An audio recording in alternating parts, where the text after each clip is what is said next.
Ouais, salut l'équipe, Tajahao, j'espère que vous allez tous très bien. Bienvenue sur la chaîne Luc Escudier, la chaîne où vous apprenez de tout sur la Chine et la langue chinoise. Bon, là, petite vidéo improvisée, vous voyez, je suis en train de me promener au parc. Les papis chinois et les mamies chinoises se régalent à danser. Bon, je vais pas trop les déranger, surtout que je me fais regarder à balle, mais bon, je pense que c'est normal en Chine. Et j'aime pas trop être intrusif avec la caméra, etc. Même si je sais que les Chinois ne se gênent pas pour prendre les gens en photo, etc. J'ai pas envie de trop les déranger, à les filmer quand ils sont tranquilles. Voilà, tout simplement. Bon, bref, c'était pas le sujet de la vidéo. Bon, attendez, en fait, j'ai bougé d'endroit parce que j'étais à côté de la route. C'était pas très agréable, je pense, pour vous au niveau du son, etc. De m'écouter parler. Donc, vous voyez là, j'ai changé d'endroit. Endroit magnifique, encore une fois. Endroit majestueux avec les remparts de la ville dans laquelle je suis. Je fais le petit quiz à chaque fois, là, je l'avais fait dans une autre vidéo, essayez de trouver où je suis, si vous n'avez pas encore vu la vidéo d'avant.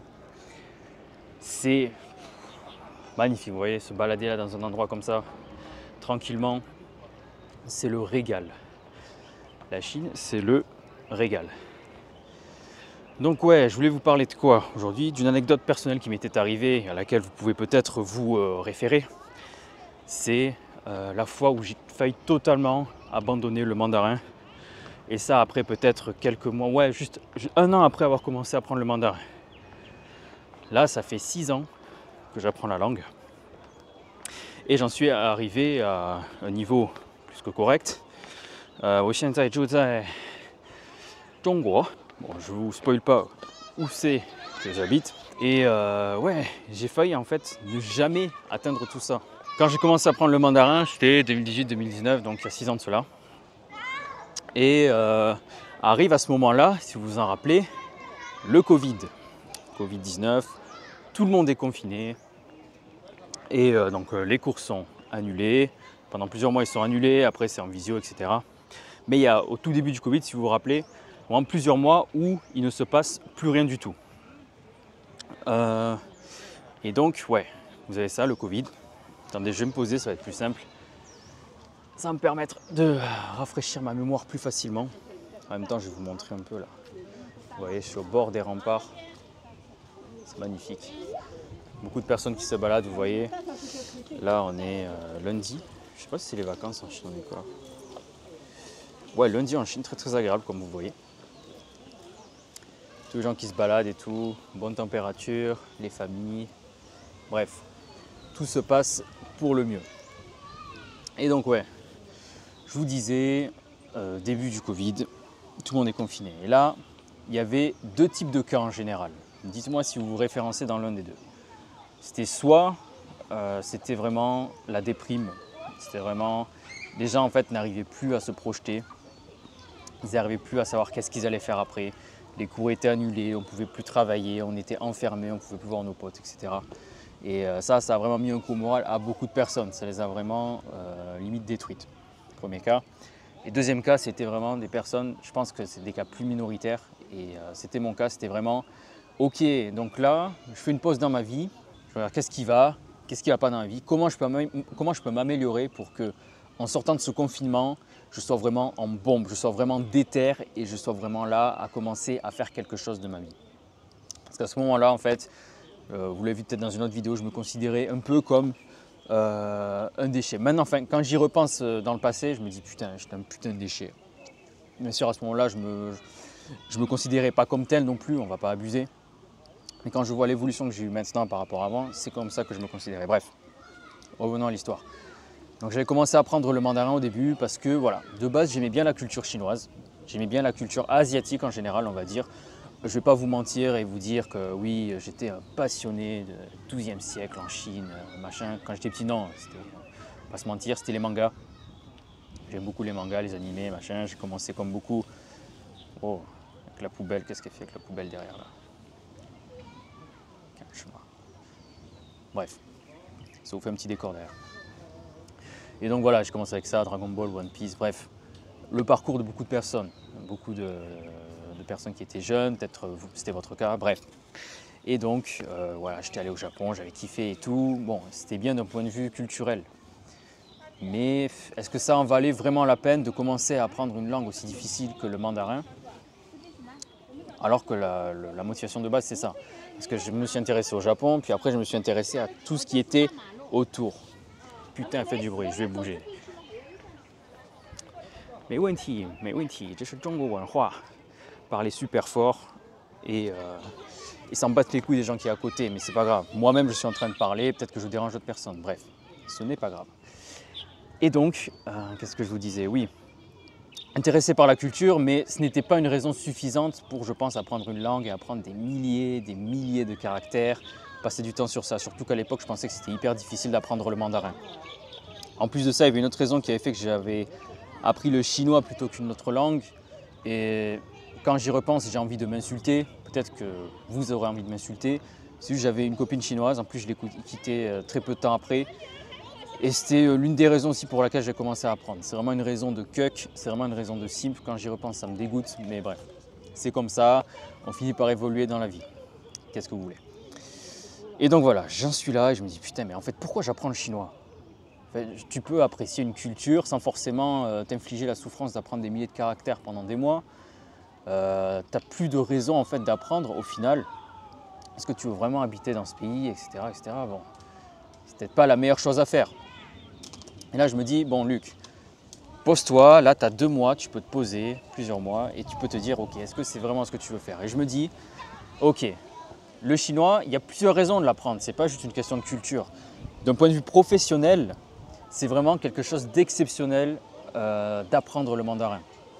Encore plus aujourd'hui avec le contexte géopolitique, vous le savez, le chinois, le mandarin, enfin la Chine, c'est vraiment une langue extrêmement importante à apprendre.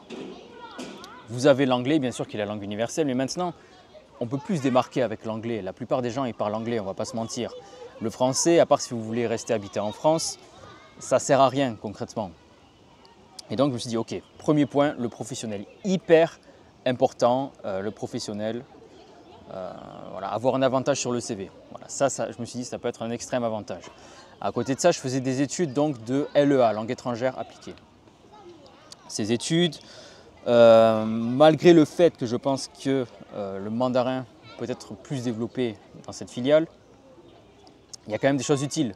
Il y a du commerce, on apprend un peu plusieurs choses annexes. Donc langue étrangère appliquée, c'est donc des langues, donc le chinois, l'anglais, appliquées au marketing, appliquées à l'économie, appliquées à tout ça. Enfin bref. Donc ça, c'est une filiale que je vous conseille. D'ailleurs, je pense que je ferai une vidéo sur ça. Dites-moi si ça vous intéresse. La LEA, est-ce que c'est vraiment utile? Est-ce que c'est vraiment bénéfique pour vous si vous voulez apprendre une langue, si vous voulez partir à l'étranger, etc. Et donc, je me suis dit, ouais, je fais des études qui sont quand même pas mal utiles. Je suis plutôt bon en chinois, mais pas assez bon. Et à ce moment-là, je me suis dit, ok, là, j'ai trouvé quand même une bête de raison d'aller en Chine, d'apprendre le chinois. Et je me suis dit, la culture, ça ne se limite pas à tout ce qui est soft power actuel, un peu basique, manga, animé, etc. En Asie, il y a beaucoup plus de choses à voir. Quand on commence à s'intéresser à l'histoire, quand on commence à s'intéresser à l'architecture, quand on commence à s'intéresser à la vraie culture, le fait de parler aux gens, etc. Et voilà, c'est quelque chose qui est vraiment passionnant, je me suis dit. Vraiment en termes de culture ancestrale et tout en Asie, la Chine, c'est vraiment le top du top, vous voyez. Donc tu avais ça, plus le professionnel, je me suis dit, ok, c'est des raisons suffisantes. Je verrai sur place si j'aime la Chine, si j'aime pas la Chine, mais en tout cas, c'est quelque chose qui se tente. Et c'était quand même à gros risque parce qu'à l'époque, si vous vous rappelez, la Chine, c'était vraiment l'endroit où le confinement il était maximal, tout est parti de Wuhan. Et c'était vraiment fermé. Je devais faire un échange en Chine, ça a été annulé.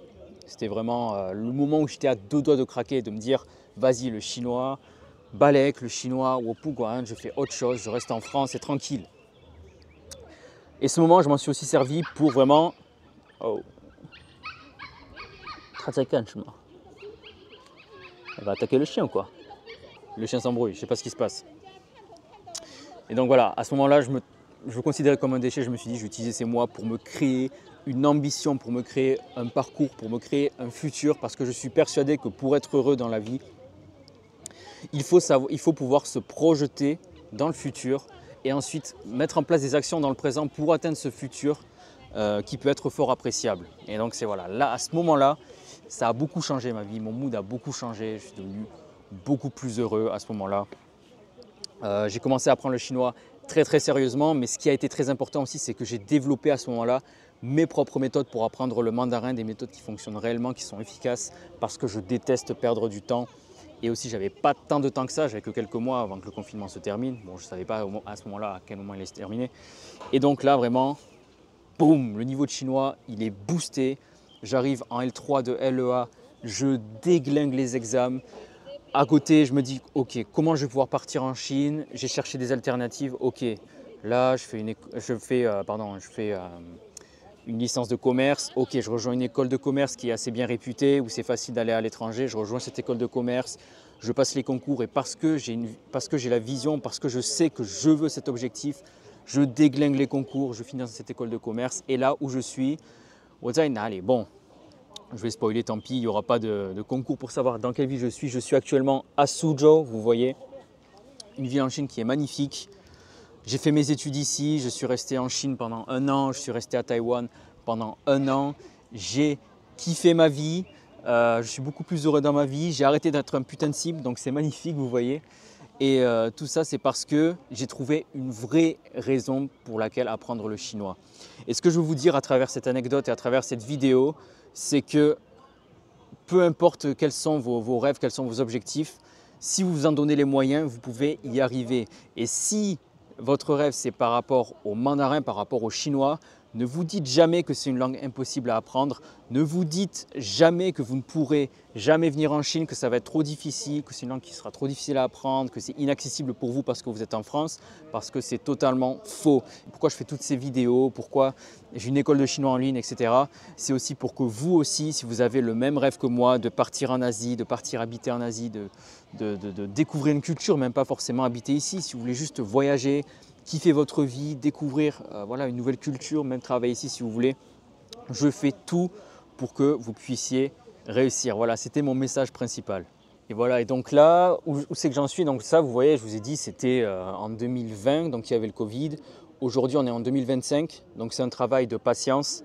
C'est un travail de longue haleine, mais c'est un travail qui en vaut la peine parce que après, vous rendez compte, même pendant le chemin parcouru, vous vous dites, putain, j'ai quand même fait des trucs de fou. Je suis parti de là, j'étais dans mon petit village, je finis dans une ville de 7 millions d'habitants. Là, vous voyez, je viens de terminer mes études. Dans 1 mois, je vais pouvoir commencer à travailler en Chine. Ça peut être le sujet d'une autre vidéo, ça d'ailleurs aussi. Et je kiffe ma vie. Je kiffe ma vie. Je vous le dis, c'est exceptionnel. Et franchement, je vous invite à venir en Chine, à aller au-delà des clichés qu'on a sur la Chine aussi, de penser que vous allez avoir un pisteur sur le cul, je sais pas quoi, que vous ne pourrez rien faire, que vous aurez vos crédits sociaux. Venez ici, n'écoutez pas forcément les médias mainstream en France qui sont totalement pas objectifs, pour être honnête. Et je dis ça en tant que personne neutre. Bon, de toute façon, vous pouvez dire ce que vous voulez, je m'en fiche. Je m'en fous parce que quand j'émets des critiques sur la Chine, on me dit casse-toi de ce pays si t'es pas content, retourne en France. Quand je dis du bien de la Chine, je suis un agent du PCC, donc je suis désolé pour vous, je dis les choses comme elles sont. La Chine est un pays très bien, un pays exceptionnel en bien des points, qui a aussi des défauts, je ne vais pas vous mentir, ça je peux en parler dans d'autres vidéos bien évidemment. Mais vous voyez, il y a aussi beaucoup d'avantages et si vous avez émis l'hypothèse que ça pourrait vous intéresser d'aller en Chine, ça peut être très bien pour vous. Au passage, j'en profite, je vous le dis, je suis là pour vous aider, donc vous pouvez venir sur mon Instagram, vous pouvez vous abonner sur YouTube bien évidemment, lâcher un petit like pour que voilà, là les vidéos elles reprennent à balle. Ça va reprendre de manière très régulière, je n'avais pas trop pu faire des vidéos récemment. Abonnez-vous bien évidemment sur Instagram, sur YouTube. Aussi, si vous voulez aller plus loin, si vous voulez avoir encore plus de motivation pour apprendre le mandarin, pour venir en Chine, pour savoir comment s'expatrier ici, vous avez mon académie, la Mandarin Academy, donc vous avez les informations en dessous. Vous avez toutes mes ressources liées à mon école en ligne. Tout ça, vous l'avez en dessous. Si vous voulez avoir la motivation et aussi la méthode pour apprendre le mandarin, n'hésitez pas à me rejoindre dans mon école en ligne également. Donc voilà, moi je vous dis à la prochaine, à bientôt et 再见.